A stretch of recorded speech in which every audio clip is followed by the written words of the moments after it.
എല്ലാവർക്കും ഒരു നല്ല ഓണം ആശംസിച്ചുകൊണ്ട് തുടങ്ങട്ടെ. എന്നോട് ഒരു ഓണ സന്ദേശം പറയണം എന്നാണ് പറഞ്ഞിരിക്കുന്നത്. ഓണ സന്ദേശമായിട്ട് എന്തെങ്കിലും പറയാൻ എനിക്ക് കഴിയുമെന്ന് തോന്നണില്ല. പക്ഷെ ഓണത്തെപ്പറ്റി എൻ്റെ ഒരു കോൺസെപ്റ്റ് അത് ഞാൻ പറയാമെന്ന് വിചാരിക്കുന്നു. സത്യത്തിൽ ഈ സാഹിത്യത്തിൽ അല്ലെങ്കിൽ കഥകളിൽ അല്ലെങ്കിൽ മിത്തുകളിൽ ഒക്കെ ശരിക്കും പറഞ്ഞാൽ സത്യത്തിൻ്റെ ഒരു കണിക അതിനെ ഭാവനയിലൂടെ വികസിപ്പിച്ചെടുത്ത് അതാണ് സാഹിത്യമായിട്ടും കഥയായിട്ടും ഒക്കെ രൂപാന്തരപ്പെടുന്നത്. അത് സാധാരണ കഥയിലും അങ്ങനെയാണ്, സിനിമയിൽ അങ്ങനെയാണ്, രാമായണത്തിൽ മഹാഭാരതത്തിലെല്ലാം അങ്ങനെ തന്നെയാണ്. അപ്പം മനുഷ്യരെല്ലാവരും ഒന്നുപോലെ എന്ന് പറഞ്ഞു കഴിഞ്ഞാൽ അതിൻ്റെ അർത്ഥം എല്ലാ മനുഷ്യരും ഒന്നുപോലെ എന്നല്ല. കാരണം പ്രകൃതിയിൽ ഓരോ മനുഷ്യരും ഓരോ രീതിയിലാണ്. അപ്പോൾ എല്ലാ മനുഷ്യരും ഒന്നുപോലെ എന്ന് പറഞ്ഞാൽ എങ്ങനെ ശരിയാവും? അപ്പോൾ എന്തായിരിക്കും അതിൻ്റെ അർത്ഥം? ഭരണാധികാരി എല്ലാ മനുഷ്യരെയും ഒരുപോലെ കണക്കാക്കിയിരുന്നു എന്നാണ് അതിൻ്റെ ഒരു നമുക്ക് കിട്ടുന്ന ഒരു സന്ദേശം. പിന്നെ ഈ കള്ളവുമില്ല ചതിവുമില്ല. അപ്പോൾ ഒരു മനുഷ്യനും ഒരു രാജ്യത്തിലെ ഒരു മനുഷ്യനും കള്ളവും ചതിയും ചെയ്യില്ല എന്ന് പറഞ്ഞു കഴിഞ്ഞാൽ എന്തായാലും ശരിയല്ല. അപ്പോൾ എന്തായിരിക്കും അതുകൊണ്ട് ഉദ്ദേശിക്കുന്നത്? ഭരണ തലവന്മാർ അല്ലെങ്കിൽ ഭരണാധികാരികൾ കള്ളവും ചതിയും ഒന്നും ഇല്ല. ഈ കള്ളവും ചതിയും ഭരണാധികാരികൾ ചെയ്തു കഴിഞ്ഞാൽ that will backfire, that will percolate down the society. അപ്പോൾ എന്ത് സംഭവിക്കും? ഇപ്പോൾ എനിക്കൊരു സർക്കാർ സഹായം വേണമെങ്കിൽ എനിക്ക് വേണ്ടതിൻ്റെ ഒരു 10 ഇരട്ടിയായിരിക്കും ഞാൻ സർക്കാരിന് എഴുതി കൊടുക്കുന്നത്. മനസ്സിലായില്ലേ? അത് വിദ്യാർത്ഥികൾ എന്ത് ചെയ്യും? അവന് BA പാസ്സായെന്ന് കള്ളം പറഞ്ഞ് MA ചെയ്തു. സർക്കാർ ഓരോരോ സാധനങ്ങൾ വാങ്ങാനായിട്ട് ഒരു കൊട്ടേഷൻ വാങ്ങുമ്പോൾ കമ്പനികൾ, മരുന്ന് കമ്പനികൾ ഉൾപ്പെടെ സാധാരണ വിലയിൽ ഒരു 5 ഇരട്ടി പറയും. എന്താണ്? അവർക്കറിയാം ഈ സർക്കാർ ഈ കാശ് സമയത്തിനൊന്നും കൊടുക്കില്ല, കൊടുത്താൽ തന്നെ അതിൽ നിന്നൊരു കട്ട് മാറ്റേണ്ടി വരും. ഇതൊക്കെ അറിയാമെന്നുള്ളതുകൊണ്ട് അവർ അങ്ങനെ ചെയ്യും. അപ്പോൾ നമ്മുടെ സൊസൈറ്റി ആസ് സച്ച് എന്താ പറയുക, ഡീഗ്രേഡഡ് ആവും ഈ കള്ളവും ചതിയും ഉണ്ടെങ്കിൽ.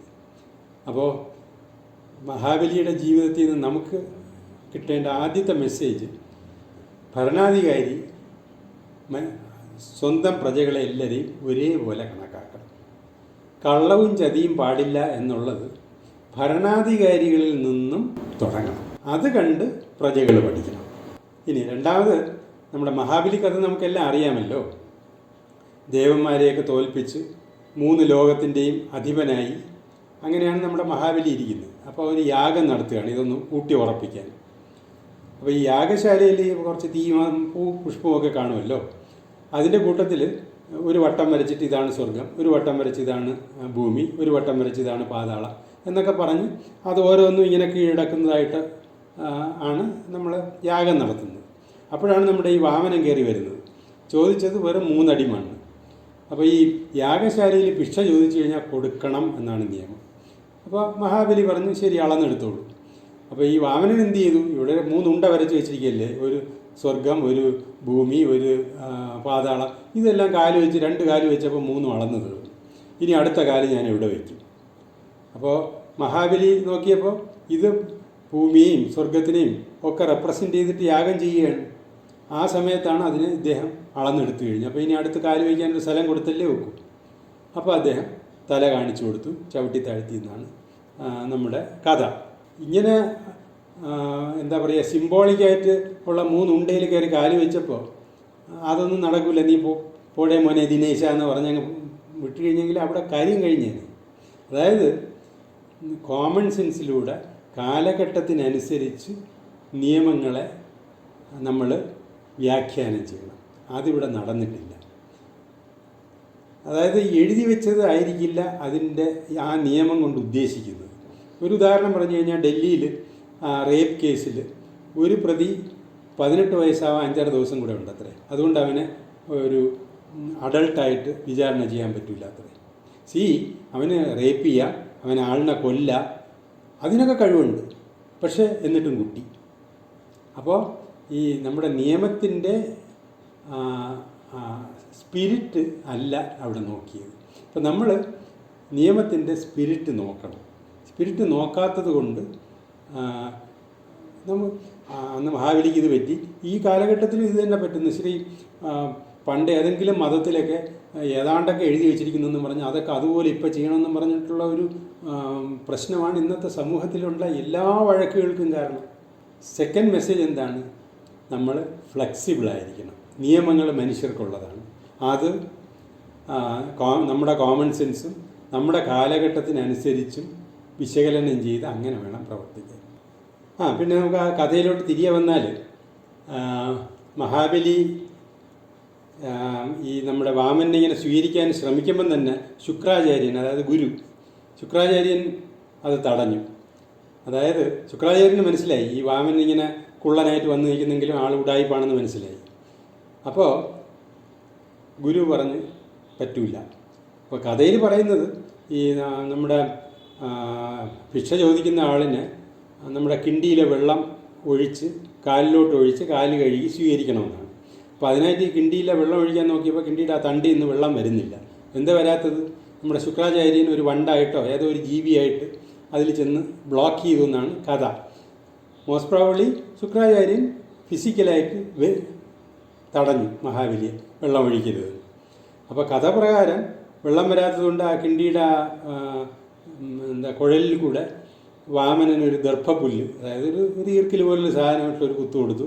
നമ്മുടെ ശുക്രാചാര്യൻ്റെ ഒരു കണ്ണ് പോയി എന്നാണ്. അപ്പോൾ യഥാർത്ഥത്തിൽ ശുക്രാചാര്യൻ്റെ ഒരു കണ്ണ് കുത്തിപ്പൊട്ടിച്ചു. അപ്പോൾ മഹാബലി ചെയ്യേണ്ടിയിരുന്നത് എന്താണ്? ഗുരുവിനെ തല്ലിയവന് കൊടുത്ത വാക്കിന് വിലയില്ല എന്ന് പറഞ്ഞ് അപ്പം നിർത്തേണ്ടതായിരുന്നു. പക്ഷേ അദ്ദേഹം കടും പിടുത്തക്കാരനാണ്. അതായത് ഞാൻ ഗുരു പോയാലും ഗുരുവിൻ്റെ കണ്ണ് പോയാലും ഗുരു തട്ടിപ്പോയാലും എൻ്റെ വാക്കിനാണ് കൂടുതൽ വില. അതൊരു വലിയ മണ്ടത്തനമാണ്. അതായത് ഇപ്പോൾ നമ്മളൊരു സദ്ഭരണമൊക്കെയാണ്, നല്ല ഭരണമൊക്കെയാണ് കാഴ്ചവെക്കണമെങ്കിൽ പോലും കൂടെയുള്ള ശത്രുക്കൾക്ക് എന്താണ്? അവർക്കും സൽഭരണം കാഴ്ചവെക്കണം. പക്ഷേ സൽഭരണം അവരിലൂടെ വരണം, നമ്മുടെ കൂടെ വന്നാൽ പോരാ. അതുകൊണ്ട് നമ്മളെ താഴെ ഇറക്കിയിട്ട് അവർ കയറും. അപ്പോൾ അതുകൊണ്ട് തന്നെ ഈ സൽഭരണം നടത്തിയതുകൊണ്ട് ഇനി ജനങ്ങളെല്ലാം ഞങ്ങളുടെ കൂടെ ആയിരിക്കും എന്ന് വിചാരിച്ച് നിൽക്കാതെ സൽഭരണത്തിനെ അട്ടിമറിക്കാൻ ശ്രമിക്കുന്നവനെ അടിച്ചമർത്തണം, അല്ലാതെ അവനെ സ്വീകരിച്ചിരുത്തുകയല്ല വേണ്ടത്. അതാണ് നമുക്കുള്ള അനദർ മെസ്സേജ്. അപ്പോൾ ഈ മഹാബലിയെ കീഴ്പ്പെടുത്തിയ സ്ഥിതിക്ക് അധികാരം വാമനനായല്ലോ. അപ്പോൾ അധികാരത്തിൽ ഒരാൾ വന്നു കഴിഞ്ഞാൽ എല്ലാ സ്തുതിപാഠകരും ജനങ്ങളും എല്ലാം അവരുടെ കൂടെ അങ്ങ് പോകും. അപ്പോൾ നമുക്ക് തൃക്കാക്കര അപ്പൻ എന്നൊരു ക്ഷേത്രമുണ്ടല്ലോ തൃക്കാക്കരയിൽ, പക്ഷെ മഹാബലി ക്ഷേത്രം കാണുന്നില്ല. അതാണ് ഇതിൻ്റെ വ്യത്യാസം. തൃക്കാക്കര എന്നുള്ള സ്ഥലം തന്നെ അതുകൊണ്ടായിരിക്കണം. കാരണം തൃക്കാൽ, വിശേഷപ്പെട്ട കാല് വന്ന് പതിച്ച കര എന്നുള്ളത് കൊണ്ടായിരിക്കണം ആ തൃക്കാൽക്കര എന്നുള്ള ഒരു പേര് തന്നെ വരാൻ കാരണം. സ്തുതിപാഠകർ, കാരണം ഈ വളരെ നന്നായിട്ട് ഭരിച്ചിരുന്ന ഒരു ചക്രവർത്തിയാണല്ലോ താഴെ ഇറക്കിയിരിക്കുന്നത്. അപ്പോൾ ആളുകളിൽ നിന്നും ഒരു റിയാക്ഷൻ വരാതിരിക്കാനായിട്ട് അവർ അതിൻ്റേതായ കുറച്ച് ക്യാപ്സ്യൂളുകൾ പ്രിപ്പയർ ചെയ്യും. അതിൽ ഒരെണ്ണമാണ് ഈ മഹാബലിയെ പാതാളത്തിലോട്ടൊന്നുമല്ല ചവിട്ടിത്താഴ്ത്തിയത്. സുതലം എന്നൊരു സ്ഥലം, അത് സ്വർഗത്തെക്കാൾ സുന്ദരമായ ഒരു സ്ഥലമാണ്. അവിടെ മഹാവിഷ്ണുവാണ് കാവൽ നിൽക്കുന്നത്, അവിടോട്ടാണ് വിട്ടത് എന്നാണ് പറയുന്നത്. അങ്ങനൊന്നുമല്ല. ആക്ച്വലി ഈ പാതാളത്തിലോട്ട് ചവിട്ടിത്താഴ്ത്തി എന്ന് പറഞ്ഞത് എന്താണ്? അത് നാട് കടത്തിയതാണ്. പണ്ട് എല്ലാ രാജാക്കന്മാരും നാട് കടത്തുമായിരുന്നു. പണ്ട് USSRൽ നിന്ന് സൈബീരിയയിലോട്ട് രാജ്യദ്രോഹികളെ നാട് കടത്തുമായിരുന്നു. അതിനു മുമ്പ് സാർ ചക്രവർത്തി ആയിരുന്നപ്പോൾ നമ്മുടെ സ്റ്റാലിനെ എല്ലാം നാട് കടത്തിയിരുന്നു. സ്റ്റാലിനെ ശരിക്കും പറഞ്ഞാൽ നാട് കടത്തുന്നതിന് പകരം അന്ന് കൊന്നുകളഞ്ഞിരുന്നെങ്കിൽ USSR വരില്ലായിരുന്നു. അപ്പോൾ നാട് കടത്തൽ എന്നുള്ളത് അന്നും ഇന്നും അന്നും നമ്മുടെ മഹാബലിയുടെ കാലത്തും അത് തന്നെ ആയിരിക്കണം സംഭവിച്ചത്. അതായത് നാട് കടത്തി വേറൊരു നാട്ടിലോട്ട്. അപ്പോൾ ഈ വേറൊരു നാടാണ് ഈ പാതാളം എന്ന് പറയുന്നത്. അപ്പോൾ അവിടെ മഹാവിഷ്ണു എന്തിനാണ് കാവൽ നിൽക്കുന്നത്? ഈ മഹാബലി ഒരു വലിയ യോദ്ധാവല്ലേ, വേറെ വല്ലരെയും കാവൽ നിർത്തുകയും മഹാബലിയുടെ മനസ്സ് മാറിയിട്ട് അവനെയൊക്കെ അടിച്ചു കളഞ്ഞിട്ടെങ്കിൽ രാജ്യത്ത് തിരികെ വരികയും ചെയ്താലോ. അതുകൊണ്ടാണ് മഹാവിഷ്ണു അവിടെ നിന്നത്. അപ്പോൾ അതിനെ മഹാബലിക്ക് വേണ്ടി നിന്നു എന്നുള്ള രീതിയിൽ ക്യാപ്സ്യൂളാക്കിയത് നമ്മുടെ സ്തുതിപാഠകരാണ്. അത് പണ്ട് കാലത്തും അങ്ങനെ തന്നെ, ഇക്കാലത്തും അങ്ങനെ തന്നെ. ഭരണക്കാർ ചെയ്യുന്ന എല്ലാ തോന്നിയാസത്തിനെയും ന്യായീകരിച്ച് മഹത്വവൽക്കരിക്കാനായിട്ട് നമ്മുടെ ക്യാപ്സ്യൂൾ നിർമ്മാതാക്കളുണ്ട്. പിന്നെ ഇത് ചിങ്ങമാസത്തിൽ എന്തിന്? ചിങ്ങമാസം വെച്ച് കഴിഞ്ഞാൽ ഈ പഞ്ഞ കർക്കിടകത്തിൽ കൃഷിയും ഇല്ല, മഴയും ചാപ്പാടുമില്ല, മുണ്ട് മുറുക്കി കൊടുത്ത് കഴിഞ്ഞു വന്നിരുന്ന ആൾക്കാർ മഴ മാറി ആകാശം തെളിഞ്ഞ് വിളവെടുത്ത് ചിങ്ങമാസം ആകുമ്പോഴേക്കും കുറച്ച് കാശുണ്ട്, കുറച്ച് വിളവുകൾ കയ്യിലുണ്ട്. അങ്ങനെയുള്ള സമയത്താണ് അവർക്ക് ഈ ഒരു അവരുടെ സങ്കല്പത്തിലുള്ള ഒരു നല്ല ഭരണവും നല്ല രാജ്യത്തെയും പറ്റിയൊക്കെ ആലോചിക്കാൻ സമയം കിട്ടുന്നത്. അപ്പോൾ അവർ ആലോചിക്കും. പക്ഷേ ഈ നമ്മുടെ ഓണാഘോഷത്തിന് ഞാൻ പോയ മീറ്റിങ്ങിലെല്ലാം ഒരു ജനപ്രതിനിധിയും കൂടെ കാണും. അപ്പോൾ ഈ പല ഇതിലും ജനപ്രതിനിധി പറയുന്നത് ഇത് വിളവെടുപ്പ് ഉത്സവമാണ്. വിളവെടുപ്പ് ഉത്സവമാണെങ്കിൽ ഇങ്ങനെ ഒരു വളരെ നീതിമാനായ രാജാവിൻ്റെ കാര്യം എന്തിനു പറയുന്നത്? പിന്നെ അതുമാത്രമല്ല, ഈ നമ്മുടെ പാർട്ടിക്കാർ, പല പാർട്ടിക്കാരും ഉണ്ട്, അവർക്ക് ഓണം വിളവെടുപ്പ് ഉത്സവമാണ്, വിഷുവും വിളവെടുപ്പ് ഉത്സവമാണ്. വേറെ എത്രയോ മതപരവും അല്ലാത്തതുമായ ഉത്സവങ്ങൾ നമുക്കുണ്ട്. അതൊന്നും എന്ത് വിളവെടുപ്പ് അല്ലാത്തത്? ഇതാണ് ഞാൻ പറഞ്ഞ ക്യാപ്സ്യൂൾ. അപ്പോൾ നമ്മൾ സ്വയം ചിന്തിച്ച് വിശകലനം ചെയ്ത് കാര്യങ്ങൾ പഠിക്കണം. അല്ലാതെ വല്ലവരും വിശകലനം ചെയ്ത് തരുന്ന ക്യാപ്സ്യൂൾ വിഴുങ്ങിയിട്ട് അവർ പറയുന്ന പോലെ ചെയ്യാൻ നടക്കരുത്. ഇപ്പോൾ ഈ പറഞ്ഞ മാതിരി ആരെങ്കിലും വിശകലനം ചെയ്ത് തരുന്ന സാധനം അങ്ങനെ വിഴുങ്ങുന്നത് കൊണ്ടാണ് അവർ പറയുന്ന തോന്നിയാസത്തിനെല്ലാം നമ്മൾ കൂടെ ചെല്ലുന്നത്. സ്വയം ആലോചിച്ച് കഴിഞ്ഞാൽ അവർക്കിങ്ങനെ ആൾ കിട്ടൂല.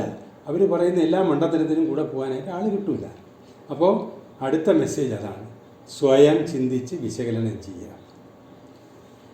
പിന്നെ ഓണ ആഘോഷത്തിന് പോയപ്പോഴെല്ലാം എന്നോട് പറഞ്ഞിരുന്ന വേറൊരു കാര്യം, പണ്ടത്തെ ഓണത്തിനെ അപേക്ഷിച്ച് ഇപ്പോൾ എന്തെങ്കിലും കൂടുതലായിട്ടുണ്ടോ കുറവായിട്ടുണ്ടോ, അതിന് ഓരോന്നായിട്ട് പറയുന്നതിനേക്കാളും ഞാൻ പറയാൻ ഉദ്ദേശിക്കുന്നത് വാട്ട് ഐ ആം മിസ്സിങ്. പണ്ടത്തെ ഓണത്തിന് പൂക്കളം എന്ന് പറഞ്ഞു കഴിഞ്ഞാൽ പൂ വാങ്ങുകയല്ല, അടുത്ത വീടുകളിൽ പോയി പറിക്കുകയാണ്. ഇപ്പോൾ ഒരു ചെമ്പരത്തി പൂ കിട്ടിയാൽ തന്നെ അതിൻ്റെ 5-6 ഏതുകൾ അങ്ങോട്ട് വയ്ക്കുമ്പോൾ തന്നെ ഒരു റൗണ്ട് ആയി കഴിഞ്ഞു നമ്മുടെ പൂക്കളത്തിൻ്റെ. അപ്പോൾ ഈ അടുത്ത വീട്ടിലോടൊക്കെ പോകുമ്പോൾ പട്ടികൾ ഓടി ഇറങ്ങിക്കഴിഞ്ഞാൽ പട്ടി കടിച്ചിരിക്കും. അന്നും പട്ടി ഉണ്ട്, പക്ഷെ കടിക്കില്ല. കാരണം അന്നത്തെ വീടുകളിൽ കാര്യമായ മതിലൊന്നും ഇല്ലാത്തതുകൊണ്ട് എല്ലാ പട്ടികൾക്കും അവിടെയുള്ള ആളുകളെല്ലാം പരിചിതമാണ്. അപ്പോൾ വെളിയിൽ നിന്ന് ഒരാൾ വന്നെങ്കിലേ ആ പട്ടി റിയാക്ട് ചെയ്തുള്ളൂ. അപ്പോൾ അതുകൊണ്ട് അതൊരു വിഷയമല്ല. പിന്നെ ഈ പൂക്കളം ഇന്നത്തെ പോലെയല്ല, ഒരു റൗണ്ടിൽ ഒരു വട്ടത്തിൽ ചാണകം മെഴുകി അതിൻ്റെ മേലെയാണ് ഇതെല്ലാം വെക്കുന്നത്. പിന്നെ ഈ പൂ പറിക്കാൻ പോകുമ്പോൾ ഈ പൂവേ പുലി അങ്ങനെ ഏതാണ്ട് പാട്ടുകൾ പാടിപ്പോണമെന്നാണ് അമ്മൂമ്മ പറയുന്നത്. കാരണം പാടിപ്പോയില്ലെങ്കിൽ നമ്മൾ പറിച്ചുകൊണ്ട് വരുന്ന പൂ വാടിപ്പോകുമെന്നാണ് പറയുന്നത്. പറ്റിക്കാനേ, അതായത് ഇന്നതൊക്കെ ചെയ്തില്ലെങ്കിൽ നിങ്ങൾക്ക് സ്വർഗത്തിൽ കിട്ടില്ല, സ്വർഗത്തിൽ നിങ്ങൾ പോകില്ല എന്നൊക്കെ നമ്മളെ പറഞ്ഞ് പറ്റിക്കൂല്ലേ, അതേമാതിരി ഒരു പറ്റിക്കും. അപ്പോൾ അങ്ങനെ പറ്റിക്കുന്ന എന്തിനാണ്? നമ്മളെ കൊണ്ട് ചെയ്യിക്കാനായിട്ട്. അപ്പോൾ നമ്മളെ കൊണ്ട് നല്ല കാര്യം ചെയ്യിക്കാനാണല്ലോ ഈ സ്വർഗമെന്ന് പറയുന്നത്. ആളുകൾ ചീത്ത കാര്യം ചെയ്യിക്കാനും വേണ്ടിയും സ്വർഗമെന്ന് പറഞ്ഞ ആളുകൾ കൊണ്ട് ചീത്ത കാര്യം ചെയ്യിക്കുന്നുണ്ട്. അവിടെയും നമ്മൾ സ്വയം ചിന്തിച്ചാൽ പ്രശ്നം അവിടെ തീർന്ന്. ആർക്കും നമ്മളങ്ങനെ ഈ ആട്ടിൻ പറ്റത്തിനെ നയിക്കും പോലെ നയിക്കാൻ പറ്റില്ല. ആ രീതിയിൽ നമ്മൾ ചിന്തിക്കാൻ പഠിക്കുക. അതാണ് എൻ്റെ ഒരു അനദർ മെസ്സേജ്. പിന്നെ ഓണത്തുമ്പി ഞാൻ മിസ് ചെയ്യുന്നു. കാരണം ഈ ഓണം വരെ കാണാത്ത ഒരു സാധനം തുമ്പി, മറ്റേ ചുമന്ന അല്ലെങ്കിൽ ഓറഞ്ച് നിറത്തിലുള്ള വാലുള്ള തുമ്പി, അത് ഓണമാകുമ്പോൾ എവിടെന്നോ പറന്നിങ്ങി വരും. അത് നമ്മുടെ അവിടെയെങ്ങും ഇല്ലായിരുന്നു, മാസങ്ങളോളം ഇല്ലായിരുന്ന സാധനം എവിടെന്നോ പറന്നിങ്ങി വരും. അതിപ്പോൾ വളരെ അപൂർവമായിട്ടേ ഞാൻ കാണുന്നു. അതിനേക്കാളും പ്രധാനം ഏറ്റവും ഞാൻ മിസ് ചെയ്യുന്നത് ഓണപ്പന്താണ്. കാരണം ഓണം നമ്മൾ വെയിറ്റ് ചെയ്യുന്നത് തന്നെ പന്ത് കളിക്കാനാണ്. അപ്പോൾ അന്ന് ഈ റബ്ബർ പന്ത് ആണ് നമ്മൾ ഉപയോഗിച്ചുകൊണ്ടിരുന്നത്. അപ്പോൾ അന്നത്തെ നമ്മുടെ അപ്പൂപ്പന്മാരൊക്കെ പറഞ്ഞിരുന്നത് അവർ ഓലപ്പന്താണ് ഉപയോഗിച്ചിരുന്നത്. നമ്മൾ ഓലപ്പന്തല്ല ഉപയോഗിച്ചത്. അപ്പോൾ ഈ റബ്ബർ പന്ത് ഉപയോഗിക്കുമ്പോൾ ഈ ക്രിക്കറ്റ് പോലെയാണ്. ഒരു സൈഡിൽ ഈ സ്റ്റമ്പിന് പകരം ഈ നമ്മുടെ ഓലയുടെ മടൽ വെക്കും. എന്നിട്ട് ഒരു 2 വര വരയ്ക്കും. അതിൻ്റെ വെളിയിലാണെങ്കിൽ ഔട്ടാണ് വെക്കാനായിട്ട്. എന്നിട്ട് ഓരോ സൈഡിലും എത്ര ആളുണ്ടോ അതിനെ 2ആയിട്ട് ഡിവൈഡ് ചെയ്തായിട്ട് നിൽക്കുന്നത്. സാധാരണ 7 പേരായിരുന്നു എന്നാണ് എൻ്റെ ഒരു ഓർമ്മ. എന്നിട്ട് ഓണപ്പന്തിന് നമ്മൾ തലപ്പന്തെന്നും പറയും. അതായത് ആദ്യത്തെ അടി, അതായത് ഒരാളിന് കുറേ സർവീസുകൾ പോലെയുണ്ട്. ആദ്യത്തെ അടി ഇങ്ങനെ തലയ്ക്ക് മുകളിൽ കൂടെയാണ്. അപ്പോൾ ആ തലയ്ക്ക് മുകളിൽ കൂടെയുള്ള അടി ഏതായാലും പൊങ്ങിയേ പോകത്തുള്ളൂ. അപ്പോൾ മറ്റേ ഓപ്പോസിറ്റ് ടീം പിടിച്ചാൽ നമ്മൾ ഔട്ട്. പിടിക്കാൻ പറ്റിയില്ലെങ്കിൽ തന്നെ അതിനെ എടുത്ത് എറിഞ്ഞ് മടലിൽ കൊള്ളിച്ചാലും നമ്മൾ ഔട്ട്. അപ്പോൾ പലപ്പോഴും ഈ തലപ്പന്ത് സ്റ്റേജിൽ തന്നെ ആ ആൾ ഔട്ടാവും. അപ്പോൾ അതുകൊണ്ട് പന്തിനെ പലപ്പോഴും തലപ്പന്തെന്നും വിളിക്കാറുണ്ട്. അപ്പോൾ ഈ തലപ്പന്ത് കഴിഞ്ഞാൽ പിന്നെ ഒറ്റ എന്ന് വെച്ച് കഴിഞ്ഞാൽ ഒരു കൈ തന്നെ പൊക്കിയിട്ട് ആ കൈ കൊണ്ട് അടിക്കുക. പിന്നെ ഇരട്ട എന്ന് വെച്ചാൽ ഒരു കൈ കൊണ്ടിടും മറ്റേ കൈ കൊണ്ട് അടിക്കും. പിന്നെ മുറുക്കെന്ന് പറയും, അതെന്ന് വെച്ച് കഴിഞ്ഞാൽ ഒരു കൈ ഇനാക്റ്റീവ് ആക്കണം എന്നിട്ട് മറ്റേ കൈ കൊണ്ട് അടിക്കുക. പിന്നെ താളം എന്ന് പറയും, അതായത് ഇങ്ങനെ ബോൾ പൊക്കിയിട്ടിട്ട് അടിച്ച് പിന്നെ അടിക്കുക. പിന്നെ കാലും കീഴുക, കാലിൻ്റെ അടിയിൽ കൂടെ ബോൾ പൊക്കിയിട്ടിട്ട് അടിക്കുക, കാലുകൊണ്ട് കിക്ക് ചെയ്യുക. ഇങ്ങനെയുള്ള ഒരു 5-6 ഐറ്റങ്ങൾ ഉണ്ട്. അപ്പോൾ ഒരാളിന് അത്രയും വരെ ചെയ്ത് എടുക്കാൻ പറ്റും. അങ്ങനെ ഏതാണ്ട് 5, 6 അല്ലെങ്കിൽ 7 ആളുകൾ ഒരു ടീമിൽ കാണും. അവർ തീരുമ്പോൾ അടുത്ത ടീം ഈ സെർവിങ്ങിന് വരും. അപ്പോൾ അതൊരു ഭയങ്കര നല്ല കളിയും മനസ്സിനും ശരീരത്തിനും ആയാസം ഉണ്ടായിരുന്നതാണ്. അത് ഞാൻ മിസ്സിങ്ങാണ്, വെരി മച്ച് മിസ്സിങ്. അപ്പോൾ ഞാൻ ഒരു 1-2 ഓണം മെസ്സേജുകളും 1-2 പഴയ ഓണത്തിലെ കാര്യങ്ങളും ഞാൻ പറഞ്ഞു എന്നാണ് എൻ്റെ ഒരു വിശ്വാസം. അപ്പോൾ ഇവിടെ വെച്ച് ഞാൻ നിർത്തുകയാണ്. എന്നെ ഇതിന് ഒരവസരം തന്ന് എന്നെ ഇതിലോട്ട് വിളിച്ച, ഓണസന്ദേശം നൽകാൻ വിളിച്ച ഭാരവാഹിക്ക് നന്ദി പറഞ്ഞുകൊണ്ട് നിർത്തുന്നു. നമസ്കാരം. ഞാൻ ഇവിടെ വാങ്ങുന്നതിന് മുമ്പ് ഒരു ഓണപ്പാട്ടിൻ്റെ ഒരു 4 വരിയും കൂടെ പാടും. Thank you.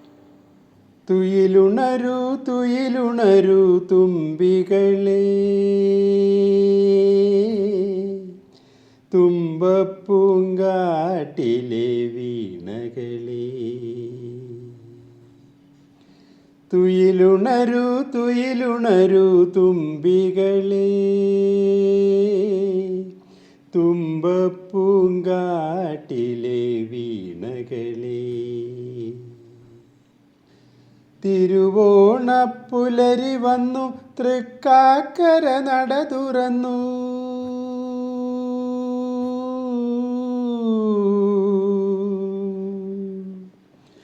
തിരുവോണപ്പുലരി വന്നു, തൃക്കാക്കര നട തുറന്നു. കുരവയിട്ടു പാറി വരൂ കുരുവികളേ, കുരവയിട്ടു പാറി വരൂ കുരുവികളേ.